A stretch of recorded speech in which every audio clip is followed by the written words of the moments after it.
each. I feel like you didn't fully get to elaborate on your statement the other day. So we was in a conversation about this yesterday. You saying you do not believe we live in a racist society. So I don't want to misspeak for you. So I'm gonna let you speak to that a little bit before I eat this. While I throw this taco down. Taco crazy. The reason I say that is because the standard for living in a racist society has already been set, right? So we know what that looks like. Maybe not. We may not have lived through it to know that, but we know what a real racist society is.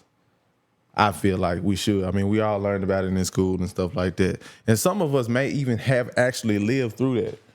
So like our grandparents, I know us for sure, our grandparents and other people's grandparents and stuff like that, or some people that's still here, they can tell you what a real racist society is like when you can't go to a place because literally the color of your skin. When you're not allowed certain things because of the color of your skin. In my opinion, it's kind of insensitive to those who actually live through that. So we can be where we are right now to say we live in this racist society.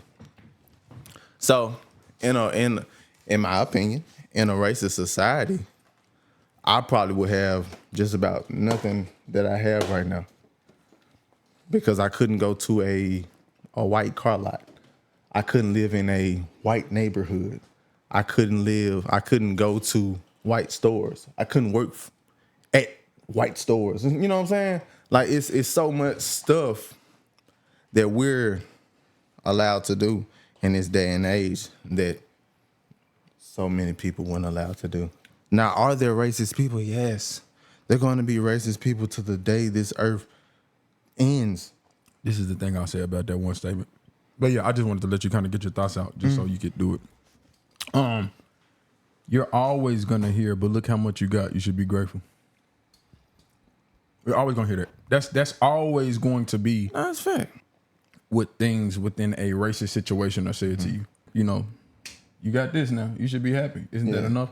So I do feel like things are definitely different from then when our grandparents and things had situations. I just think it takes on a new form and a new shape today.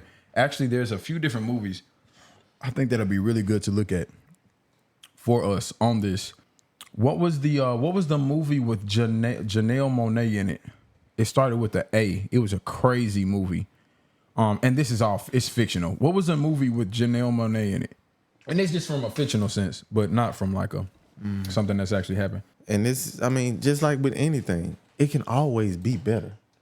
Antebellum. Antebellum was a movie. To not what's the movie with Michael B. Jordan? Recognize that it has gotten better. And a lot of times it seems like we only focus on the negative or the small, racial tension or whatever you may have.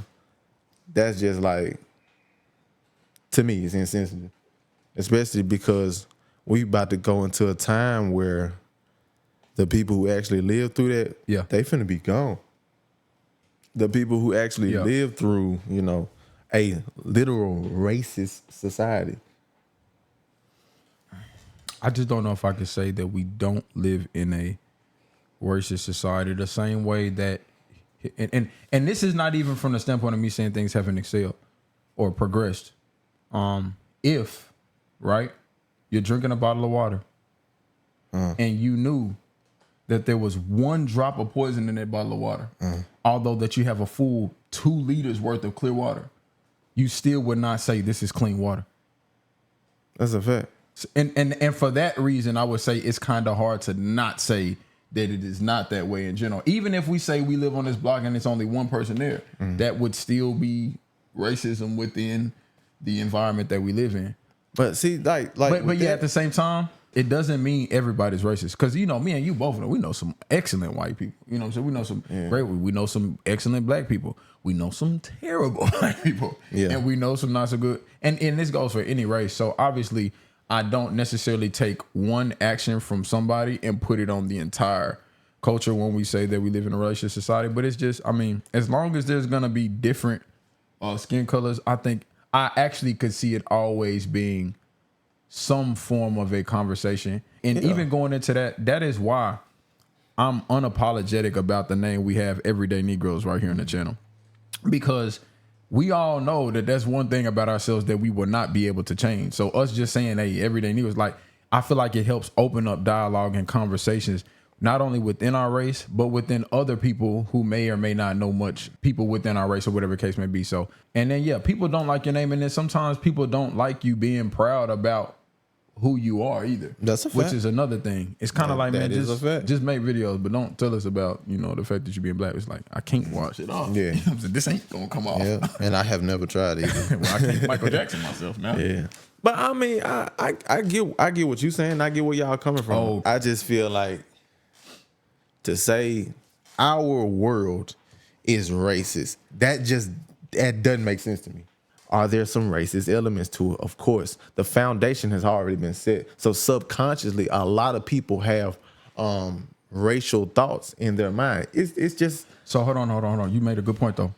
But if the foundation has been set and we haven't moved away from that foundation, then how can we move away from the saying that we don't live in a racist society? The foundation is not removed. Because this is the thing. Just like with me, my foundation has been set. I came from Memphis. Yeah. I deal with a lot of trauma, a lot of terrible stuff. Yes, I carry some of that with me, with some of my tendencies and all that kinds of stuff. But just like you just seen, I mean, you said the other day, I'm a totally different person than what I was when you first met me. Now, so two things can be true. So with that being said, though, even that statement there could be a remnant of racist acts. What I mean by that specifically is whether there's gentrification. Sometimes certain black neighborhoods, because they were forced to this area, and then 10 to 20, 30 years later, we may not be having felt the pressure to have moved there, but we just lived there or whatever the case may be. So some of those type of things, whether it be low income, and I'm not saying that you were in a low income situation or not. I mean, both our parents, you know, came from humble beginnings and got it out the mud. So I kind of understand that. But even when you go to the landscape of where people live, whether it be income based or other things, those are remnants from racist acts that were done. Our grandfathers, grandmothers, and things of that nature. But do we have to sit in bars and like protest and stuff like that now? Nah, probably not. But it does take on a new form with social media, because you remember the same way when they were doing. And I'm not saying that. And we not BLM. There's a lot of crazy stuff that BLM does, which is just kind of hard to even kind of stand with that stance. But even with that took a whole wave on social media to where that was a different form of protesting. Because you remember people used to do the blackout squares, which is something that you couldn't avoid when you went on social media because you would see it everywhere. Just like back in the day, you may go out to shop somewhere, and for them to get visibility, they would have to link arms and do protests so that it would kind of deter your daily routine of things. So I, again, with that, just say, you know, like lower income areas and stuff like that. Yeah. So with that being said, I feel like because of that foundation or whatever, it was set. Why do we have to stay there? You know? So that's easier said than done. Like, it's some people who have to stay there because, one, you can't live in certain places. I don't care what. I'm not saying no. I'm saying, why do we have to keep it an area that's not well taken care of? Why is it an area? Why can't we not make improvements ourselves? Right. Absolutely. I'm fully on board with that. I'm 1,000%. You know what I'm saying? And this is the thing that irritates me the most. It's like when people, you know your situation. Yeah. Why not make the best out of it? Why not make that situation flourish? Yeah. You know what I'm saying? I do agree with that with accountability. Just living in it and just saying it's over. This is just how it is. No, it's not how it is. I do think it starts with the youth, though. And what I mean by this specifically is with the youth, I think they're very much affected by that, and they do sometimes cause a cycle that is harmful, but it is perpetuated by what we are accustomed to hearing and seeing. What I mean by that is it is only in like black music and hip hop specifically that you will hear people like dancing and jigging and rapping and like putting it over every streaming platform to kill other black people. Exactly. You will not hear any song being broadcasted where it is just a hit song talking about white people killing other white people. You will not hear that. Exactly. It's not. Exactly. If it ever happens, like, brother, they'll probably bash the song, cancel the person. You will not hear that. Yeah. So I even think that right there being something that is allowed shows what you are willing to let America or people in our community hear versus what you're not going to let them hear. I feel like that in and of itself. That's a fact, but what if we stop listening to it all together? Now, I'm an advocate for that. But the rappers look too cool, bro. They got too much. I know. They look, you know. I know. The dude in the suit just don't look cool, man. Or the dude in flip flops that got on a wrinkled t-shirt and jorts. He don't look cool. Yeah, but he's a billionaire. But see, that's a part of what I'm talking about. They only make it changing cool your once you're old perception of things. But even the rappers themselves, I feel like, are hypocritical because they don't until they older start pushing. Like, yeah, nah, leave that street stuff alone. Like, be up. It's like, yeah, bro, I understand that. But you wouldn't have said that till after you hit 35. Like, stop capping. That's true. Like, you know what I'm saying? When you was young, like, so even to them, the kid, even that role model sets the tone of, yeah, I'm going to do that if I make it to your age. Yeah. But while I'm this age, I'm finna be 21 Savage in it, bro. You know what I'm saying? I'm about to be doing, like, I mean, yeah, we got you. When I get there, I'm going to think like you. But nah, I'm going to be like you when you was my age for that point. So I even think that, and I appreciate the guys trying to tell people to do different things like investing and reading and all that other stuff. But I just feel like if your albums are still out, like even like the Bible said, you cannot serve two masters. You can't, bro. So it's like I like if you are as legit with your approach as you said you would, bro, take down your past. And to be honest, it's too popular. You can't even take down that music. Nah, you cannot take down their form of music. Somebody else is gonna upload it for sure. Let's go to Sabrina. She says, incorrect. Country western folk songs are full of cowboy outlaw stories. People killing other people, but it's easy to make it sound worse when black people do it because... So I will say this. I've heard some country songs, not even from the killing perspective. It's like, that's worse than ever. Yeah. That's what my boy said. He's finna go to the pastor's house. Take his wife and Pastor John don't know what me and Susie lead. It's like some of those songs are crazy and they do bring up crazy things, but I want you all to show me one song, one or two. Matter of fact, show me a handful of songs that are consistently being put out that are talking about white people killing other white people. Now, there could be a caveat to that because there's something new that has come up called drill rap, and they just talk reckless in that. Some of the drill rap stuff, so that is, that's been around for a minute now. You think like 10 plus years? Yeah. Somewhere around it. So that one is a little different because they just are talking crazy. It don't even matter what color you are. They just talking reckless, period. From some of the little snippets that I said. But that's what I'm saying. Like kind of like what you was talking about, bro. It's the mindset. And we talk about this a lot, like with church and just spiritual period. If you want to change, you're gonna change. Yeah. And it'll be, you know what I'm saying? If you don't want something, you're just not gonna want it. Mm-hmm. You feel me? Even though it may be tempting to have it. Yeah. It's just like, being in a monogamous relationship. Mm-hmm. If you really want it, boom. Yes, there's going to be temptation. Yeah. For sure. You know what I'm saying? You can't avoid that. The same thing with, the different lifestyles in certain areas and stuff like that. Yes, you're going to be tempted. Yeah. I was tempted. You know what I'm saying? I engaged in certain things I shouldn't have engaged in. But the thing is, I'm living proof by the grace of God, for sure, that you don't have to do certain things. When you riding down the street, you got a Sonic cup in your car. If you really love your area, you appreciate where you are, and you want to make it better, you're not going to throw that out the window and let it roll down the street. Mm-hmm. You're going to put it in the trash. We literally have people trashing your own areas. Like, I make that make sense to me. Yeah. And this is, if you really love where you're from like me, but I love where I'm from. I always took care of my neighborhood, no matter what. Speaking of neighborhood, and I know I told you a story about me getting followed and chased down at the highway for a guy who called me the N-word when he realized there's no other place he can go. I'm going to give you another situation. I already told you about this. Me and Dre were in Franklin. So for those of y'all don't know, I believe it might be one of the top 10 most richest neighborhoods in the United States. I think it was at one point. Y'all just got to look it up. The houses out there crazy. Nah, it's crazy. Folks got like shopping mall houses out there. It is crazy. Me and Dre were out there to drop off something to a coach at a high school who was training that evening. We pulled up into the parking lot, And I'm not gonna lie, Dre did not have at the time the nicest looking vehicle. But you know what I'm saying? But you know, we pull up. I'm riding with him that day, and we pull out. So none of that is neither here nor there. We walk in, we actually go into the building, we come out of the building. As soon as we leave the parking lot, a cop pulls us over, takes us to the adjacent parking lot outside of that premise.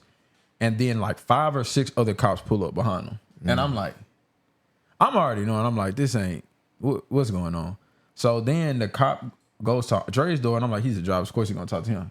And then another one comes to my door and they like, yo, let me see your IDs. And I'm like, hold on, I'm not even driving.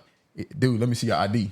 And I'm like, I see what type of time we on. So I gave him the ID and I'm like, excuse me, sir. I was like, could you, like, he's like, sit tight, man. Just give me an ID. I don't need to hear anything else. I'm like, why? The energy already. Like, you know what I'm saying? What's going on? So he goes to the car. He runs it. He comes back. He said, I just need to understand what y'all, you know, what y'all doing tonight. And I'm like, can you tell us why we're being pulled over? Yeah. What you mean what we doing tonight? But I have to, how you feel in your head versus how you talk to a cop, you cannot do the same things. That's just going to escalate things. And we got a lot of equipment in the back too. Like we got a lot of photography equipment because we're on our way to another job that we have to be at right now while we're getting pulled over. And I'm explaining this to him. Like we dropped off an item that we had to deliver to a coach. And then we're headed to another shoot. And he's like, I'm not explaining. Like, could you help me understand what you're doing here? And I was like, we dropped off an item to a coach, which it was a mural that me and Dre did a graphic design of. We dropped it off to the coach and then we're on our way to a photo shoot. He was like, see, I'm just not understand. I'm like, what about what I said makes no sense? He's like, so why are you guys over here? And I'm like, what about what I just said makes no sense to you? I think what you want me to do is continue to say other things so it appears as if I'm lying. He said, look here, buddy. He said, it's not really looking good. You're not really making sense. I said, I've explained to you thoroughly. I said, now, with all due respect, officer, and I had to change the tone because I could tell it was going to a whole nother place for no reason. I said, with all due respect, officer, I said, I know you have a job to do. I've given you my ID and I'm just a passenger. I said, you can look in the back seat. All of this is our photography. I said, I can pull you up my Instagram right now. This is like what we do. And he's like, I'm not understanding what that has to do with this. I said, the two things don't necessarily correlate today. Like we did a project for this coach earlier and we're just dropping off a deliverable for him. And now we're headed to another shoot. So then he goes back to the car. He says, sit tight. And you can tell they're running. When they go back to the car and when they sit there for like 10, 15 minutes, they're trying to run your background, see like if you done did some stuff. And I'm like, bro, you finna see nothing but squeaks. You know what I'm saying? You can sit there all day if you want. You know what I'm saying? You ain't gonna find nothing. So he comes back. He's like, look here, fellas. He said, we got a call. And the call told us it was 2 guys who looked like they didn't belong. Yeah, my favorite line. I said, so we get pulled over because somebody calls and said we look like we don't belong. Not that we broke into a building, not that we damaged anything, not that we were cussing, not that we were being crazy. You get a call that says 2 guys look like they don't belong and we get pulled over. Our time gets wasted. And then after that, when the cop understood what was going on, his whole energy shifted. He's like, look, you know, fellas, I'm sorry that we had to go through this, but we got a call saying, he's like, and then he actually probably gave me more information than he should not. He's like, when you in the parking lot, did you see a car that matched XYZ description? I was like, actually, I did. I said, actually, when we pulled into the driveway, that car was parked next to us. They sped off, but then they pulled right into the parking lot. So like, and I was like, okay, all right, I get it. From that moment on, it was annoying, but that's how I knew I can't say we do not live in a racist society. No, me getting pulled over, and you said you just gave the perfect, beautiful example. Oh, talk to me, brother. All right, you said how that happened to you. All right, okay. How many other times have you been in what would be deemed to be nice areas and it happened to you? Why should it? Why should that be a stipulation? It should never happen. That is a racist society. That's a racist incident you experienced, but it was through the system. Yes. Which was perpetuated by the society that we live in. Yeah. That is a racist incident that you experienced. A racist society says whenever you go to a nice area, that's exactly what's going to happen to you. And you're probably going to land in jail no matter what, how good you are. Although you said it was an incident, would that incident ever happen the other way around? No. So I can't just deem that as an incident then. But okay, since you want to go there. Yeah. when black people say things like, I don't like white boys, Absolutely. or whatever, You already know we on the same page. that's racist. 1,000%. 1,000%. That is racist. I do feel like black people get away with saying more racist things than any other people right now. 1,000%. Like, cause you know, we got some black friends, they'll say certain things. Like, I'll give you a prime example. This is a prime example. A black person could say, nah, my son ain't dating no white girl. And it's like, Yeah. if a white person says my son ain't dating no black girl, Yeah. it's all, don't let it get recorded. It's over. Don't let it get recorded. It's over. And I understand. And I know a lot of people talk about staying with your car, different things of that nature. I understand. I don't just care. a blanket I'm gonna be statement like real. that is- I don't care about none of that mess. Stuff. So the same thing. I understand that when there is a situation to where, like you're saying, someone has been oppressed for so long or whatever like that. Yeah. Just like the same thing with like women and stuff like that. There is residue from that. And there should be some form of leniency towards it. Leniency on what half? On what? I would say on the oppressed side. yes. Yeah. Well, we kind of talked about that when we watched Game of Thrones, when you were like, since the Yunkai and the Unsullied have been oppressed for so long, you feel like they should get 5 or 6 years of kind of getting a little bit more leeway on their crimes. Yeah, of course, because it's like, yes, you can bring somebody out of that situation, but because of the things that they've experienced and stuff like that, there will be remnants and actions behind what they went through. So I feel like, yes, there should be some leniency towards that, for sure. But at the same time, it should be a cap on that. How can you do this? Is the thing. So this is the thing with that. How can we move forward if we allow other people to do the same thing? Now, I understand in principle and how it sounds. It's like, yeah, but y'all did 10 extra things. But this is why I say this directly. Let's say one of our parents was the oppressor of the other. Let's say this white kid and black kid. Let's say a white kid's parents assaulted a black kid's parents. And then that white kid's parents actually had to go to jail for that. Yeah. What you're saying essentially is, if the black child then goes and assaults the white child, we should be like, well, you get one lick in, because we're talking about a situation that can then start to trickle down to people who do not have a direct situation, do not have a direct connection with it, so to speak. But then now it makes them want to have a direct correction with it. That's a fact. And that's where we have to nip things in the bud. But okay, you said, punishing that child is not the right answer. Teaching that child is. So, and that child's punishment should be the teaching. Okay. I feel like. Okay. So I do in think that there's situation, a lesson to be learned. But you know that, you know the other kid ain't gonna take that though. If you find out, he shot you in the chest, and what we're gonna do though is we're actually just gonna talk about the effects of gun violence with him. No. It depends on the severity. You know they're gonna want. It depends on the severity of the situation. When justice is not always fair to the people who feel like it was not met the way that they want. Justice is not fair. Even if we go to situations where somebody dies, the best they can do sometimes is give somebody a life sentence. Yeah. Or give somebody, and I'm not advocating, whether it be the death penalty or things of that nature. Yeah. But the problem with that is that's still not going to bring back the person we lost. So I would actually argue to say, I don't think you ever necessarily feel justified. You either are able to move forward or you are not. Yeah. But I know we cannot move forward if we continue to you can get a lick in because we had 5 licks in. I just don't. I don't. That's true. That's true. But I'm saying, when it's a situation where there's a direct connect to a certain situation, that's a time where we can grow in a better way. Yeah. With communication and learning. Yeah. I feel like.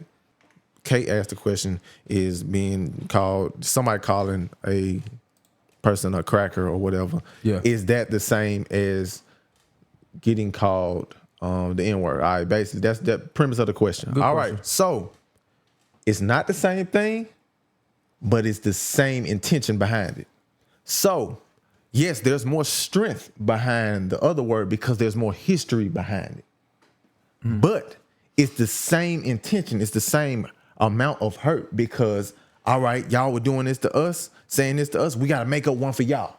Okay. So when you say that to somebody, you have the same intention as the person who made that other word up. So you are equally as wrong, in my opinion. You bring up a good point, and not to negate that certain words should just not be said in general. The point that you bring up is sometimes you could call somebody a napkin. Yep. And brother, you just know in your spirit you wanted it to hurt them to their core. Yeah. And you wrong. That's exactly. And you wrong. Now there are some words universally we all know that like that is disrespectful. Yeah. But that goes into the point of like, if you know down to yourself you're trying to be evil and mean and malicious about it, I don't care what anybody else says to you. You know deep down in your heart that you're wrong. Yeah, facts. 1,000% you know that you're wrong. I just dropped a video and now I'm about to drop again. Every day, Negroes, you don't like it, just say ED. Yeah, before you hit my comments, play this song so you can understand. We film when we got energy, we black, we on that CPT. And if you want that early access, understand it ain't for free.